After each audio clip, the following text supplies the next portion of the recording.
Assalamualaikum Sobat Ila, ketemu lagi dengan saya di Ila Normi Channel. Fenomena tingginya angka korupsi di negara kita, negara Kesatuan Republik Indonesia ini selalu menjadi perbincangan yang sangat hangat di semua kalangan masyarakat kita, baik itu di dunia maya maupun di dunia nyata. Yang dimana mulai kasus yang sejak dulu tidak dapat diselesaikan sampai sekarang digali lagi, yaitu kasusnya Harun Masiku, sampai yang barusan divonis 6 tahun penjara yang dituduh merugikan negara 300 triliun, Harvey Moise. Sebetulnya kalau membicarakan korupsi, angka tingginya korupsi di Indonesia itu sangat kontradiksi sekali. Kontradiksi yang bagaimana? Karena pada dasarnya masyarakat kita, masyarakat Indonesia itu masyarakat yang beragama, di mana dasar negara kita, yaitu Pancasila, menyebutkan bahwasanya sila ke-1 itu berdasarkan Tuhan Yang Maha Esa. Tapi dengan latar belakang masyarakat kita yang masyarakat beragama tidak mengefek untuk menurunkan angka korupsi yang berada di Indonesia. Di dalam video kali ini kita akan membahas hal atau menjelaskan hal yang kontradiksi ini, yaitu menjelaskan mengapa di Indonesia yang notabene masyarakatnya itu berlatar belakang beragama itu masih banyak korupsi. Oke Sobat Ila, simak terus video ini sampai tuntas dan kita diskusi bersama.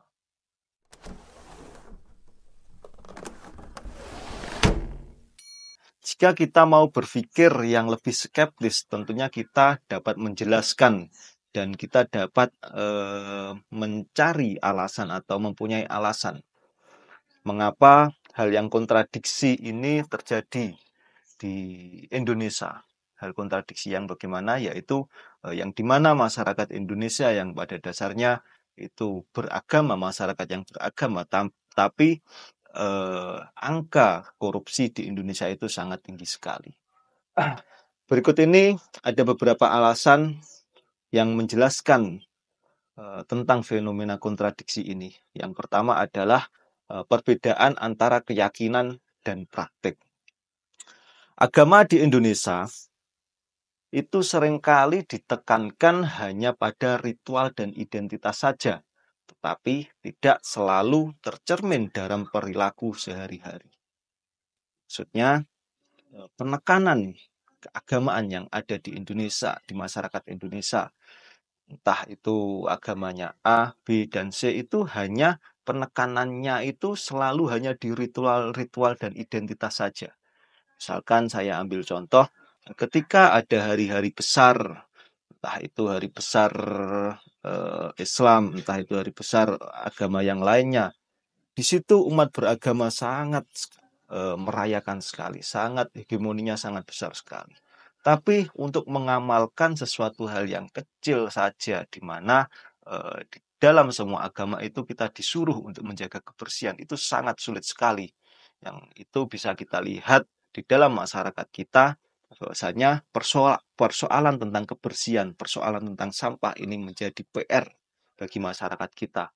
Itu masih untuk mengamalkan hal kecil, apalagi untuk mengamalkan menghindari korupsi. Tentu akan sangat berat sekali, yang dimana korupsi itu kaitannya dengan keuangan, yang dimana dengan keuangan semuanya bisa terbeli dan lain sebagainya. Maka dari itu bisa kita sadari bahwasanya penyebab utama kenapa angka korupsi yang berada di Indonesia itu masih tinggi, yang notabene pada dasarnya masyarakat kita, masyarakat Indonesia itu masyarakat yang beragama, yaitu perbedaan antara keyakinan dan praktek. Jadi keyakinannya itu melarang, tapi prakteknya untuk mempraktekkan nilai-nilai yang melarang itu tidak dipraktekkan di dalam kehidupan. Yang nomor 2, mengapa hal kontradiksi ini bisa terjadi di Indonesia, yaitu budaya patrimonial dan feodalisme. Maksudnya sejarah panjang budaya patronase dan feodalisme di Indonesia itu sangat membekas sekali dari Belanda, yang dimana budaya patronase dan feodalisme itu akan menurunkan pola relasi kekuasaan yang tidak sehat, di mana loyalitas kepada atasan atau kelompok seringkali lebih diutamakan daripada prinsip keadilan dan integritas. Maksudnya di sini kita bisa melihat di dalam pemerintahan kita ada istilah asal bos senang, asal atasan senang. Itu sangat tercermin sekali, sehingga budaya-budaya menjilat atasan, budaya menjilat untuk naik jabatan tanpa memperdulikan prinsip-prinsip keadilan dan integritas itu sangat marak sekali di dunia pemerintahan kita. Yaitu disebabkan dari budaya feodal dan patrimonial itu tadi, yang dimana budaya tersebut diturunkan dari penjajahan Belanda yang sepanjang penjajahan Belanda masa lalu. Hal itu bisa kita lihat juga ketika masyarakat kita itu menghormati seseorang, yang dimana seseorang itu menjabat sebagai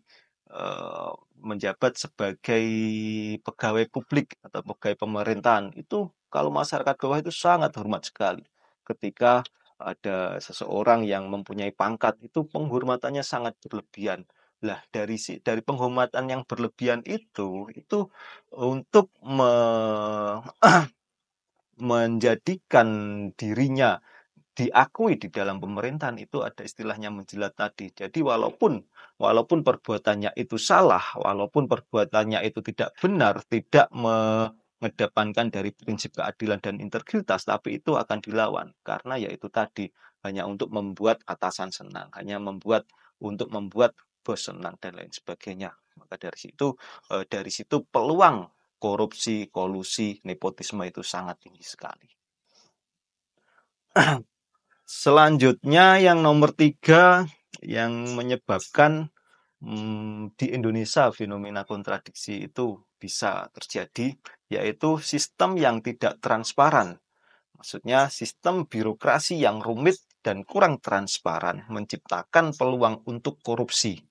Bahkan individu yang beragama sekalipun kalau dihadapkan dengan sistem yang begitu rumit, pasti akan melakukan korupsi karena sistemnya tidak mendukung. Saya ambil contoh, kita hanya untuk membayar pajak saja, itu kita dipersulit. Misalkan pajak untuk mobil, untuk kendaraan, transportasi, itu prosesnya dipersulit. Padahal itu kita masyarakat membayar pajak, memberikan uang kepada pemerintah, tapi prosesnya dipersulit. Ya, di situ dengan prosesnya yang dipersulit itu memberikan peluang-peluang seseorang untuk melakukan korupsi. Mikirnya begini, kita sebagai masyarakat awam ketika waktu kita habis untuk mengurus sesuatu, misalkan urusan pajak, yang notabene urusan pajak itu sebetulnya mengurangi harta kita, tentu dengan kekurangan waktu, kehilangan waktu dan harta, tentunya kita memilih waktu yang sangat singkat, yaitu nitip di seseorang yang bisa memperlancar. Lah itu korupsinya di situ. Sehingga banyak calo-calo yang berterbaran, mana ketika mencari SIM dan lain sebagainya. Itu sebetulnya kita memberikan uang ke pemerintah, tapi sistemnya pemerintah membuat sistemnya itu memang sulit. Nah, walaupun masyarakat yang beragama ketika dihadapkan sistem yang sangat rumit, yang sangat sulit, yang sangat bertele-tele, tentunya ya kita akan mencari jalur pintas. Ya, saya contohkan membuat SIM tadi. Tentunya kita tidak mau diribetkan dengan sistem yang ribet, yang rumit. Nah, kita cari calo agar bisa cepat dapat SIM. Nah, itulah budaya yang mengakibatkan walaupun kita berdasarkan masyarakat kita banyak yang beragama, kenapa angka korupsi kita di Indonesia ini masih sangat tinggi. Salah satunya yaitu sistem yang sangat rumit yang ada di pemerintahan kita. Selanjutnya, alasan yang menjelaskan fenomena kontradiksi yang berada di Indonesia yaitu kurangnya penegakan hukum, di mana penegakan hukum yang lemah dan tidak konsisten itu membuat para pelaku korupsi merasa tidak takut untuk melanggar hukum kembali. Seperti kasus yang lagi viral, di mana divonisnya seseorang yang dituduhkan merugikan negara sebesar 300 triliun, tapi hukumannya hanya 6,5 tahun penjara dan denda sekitar kurang lebihnya 200 miliar. Nah, di sini eh, tidak ada kekonsistenan hukum, di mana seseorang yang dituduhkan merugikan uang sebesar 300 triliun, bayangkan 300 triliun, hanya dihukum 6,5 tahun, 6,5 tahun penjara, dan didenda 200 sekian miliar. Nah, itu kalau hitung-hitungan bisnis itu masih sangat profit sekali. Maka dari itu banyak hashtag atau banyak satir-satir di media sosial. Saya siap di penjara 6 tahun sekian, tapi diberi uang 300 triliun. Nah, itu karena penegakan hukum yang tidak konsisten, sehingga para koruptor-koruptor ini tidak jera. Para koruptor-koruptor ini tidak takut untuk mengulangi melakukan korupsi yang ada di Indonesia ini. Selain itu, hukum kita itu memang masih banyak hukum karet di situ. Jadi pasal-pasalnya itu masih bisa diperdebatkan, masih bisa diambil celah-celah untuk memberikan suatu kemudahan atau memberikan suatu kurangnya hukuman bagi koruptor. Nah, dari situ ketegasan hukum bagi koruptor itu sangat diperlukan sekali di dalam Indonesia ini. Misalkan koruptor sekian puluh juta itu harus dihukum mati. Itu tanpa tafsiran lagi. Ya, seperti itu, harus dihukum mati dan tanpa tafsir lagi yang bisa diterapkan, yang sudah diterapkan di negara Cina. Selanjutnya, alasan yang menjelaskan mengapa fenomena yang kontradiksi ini bisa terjadi di negara kesatuan Republik Indonesia, itu pragmatisme dalam sehari-hari, di mana dalam beberapa kasus masyarakat kita lebih mengutamakan kebutuhan praktis daripada nilai-nilai moral. Saya ambil contoh, ketika berlangsungnya banyak pilkada, berlangsungnya pemilihan daerah, berlangsungnya pilpres. Lah, masyarakat kita itu lebih mengutamakan menerima suap hanya untuk kebutuhan hidupnya yang satu hari. Kebutuhan hidupnya yang misalkan cuma 50.000, 100.000 itu kan cuma dapat menjangkau kehidupan yang sehari-hari, tanpa daripada memprioritaskan atau mengutamakan nilai-nilai moral, yang dimana nilai-nilai moral tersebut bisa membuat kemakmuran, bisa membuat kebahagiaan masyarakat yang berkelanjutan. Jadi kebanyakan sudah bukan rahasia lagi bahwasanya masyarakat kita ketika ada pemilihan daerah, pemilihan bupati, pemilihan presiden, bahkan pemilihan kepala desa, itu sangat mengkesampingkan sekali nilai-nilai moral yang ada dengan yaitu tadi menerima suap. Menerima suap dari siapa? Ya dari peserta yang mencalonkan diri, dari para calon itu. Hanya untuk kebutuhan yang praktis tadi, kebutuhan sehari tadi. Logikanya seperti ini biasanya masyarakat kita. Mereka mencalonkan diri itu juga bekerja. Nah, kita seharusnya meluangkan waktu untuk mencoblos seseorang itu juga bekerja. Nah, maka dari itu kita harus mendapat bayaran di satu hari yang kerja itu. Padahal itu logika yang salah. Karena apa? Karena ya ketika kita memilih kepala daerah, ketika kita memilih kepala desa, presiden dan lain sebagainya, tentu kita mengamanatkan selama 5 tahun mereka menjabat untuk memimpin kita, mensejahterakan kita di dalam kehidupan berbangsa dan bernegara. Tapi hal tersebut dirusak karena kepentingan pribadi yang tadi, mementingkan kebutuhan praktis tadi, mementingkan kepentingan yang hanya sehari tadi, tanpa nilai-nilai moral yang lebih utama, tanpa mementingkan nilai-nilai moral, tanpa lebih mementingkan kepentingan-kepentingan yang berkelanjutan yang bisa memakmurkan kita. Itu sudah membudaya sekali. Yang selanjutnya yang membuat atau yang menjelaskan adanya fenomena kontradiksi di dalam masyarakat kita di Indonesia, yaitu normalisasi korupsi dalam budaya. Korupsi sering dianggap sebagai bagian dari kehidupan sehari-hari di semua sektor. Ketika perilaku ini dianggap wajar, maka masyarakat terlepas dari agama apapun, mereka akan cenderung lebih pesimis terhadap tindakan korupsi.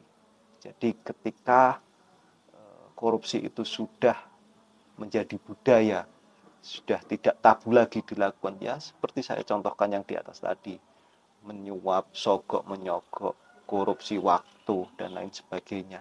Ketika itu sudah menjadi budaya, satu kebudayaan, maka agama, latar belakangnya agama apapun, maka akan berkorupsi juga. Karena ya itu tadi sudah menjadi budaya, sudah menjadi kebiasaan. Dan itu sudah sangat fatal sekali ketika sudah menjadi budaya. Dan itulah yang terjadi di masyarakat kita. Oke Sobat Ilah, penting untuk diingat bahwasannya korupsi itu bukan melulu soal individu, tetapi juga tentang sistem dan budaya. Maka sangat diperlukan sekali reformasi yang sistemik, pendidikan yang menanamkan kejujuran, nilai-nilai kejujuran, keadilan, serta keteladanan dari seseorang pemimpin untuk mengatasi masalah yang sangat fatal di Indonesia ini, yaitu korupsi. Semoga video kali ini bermanfaat. Assalamualaikum warahmatullahi wabarakatuh.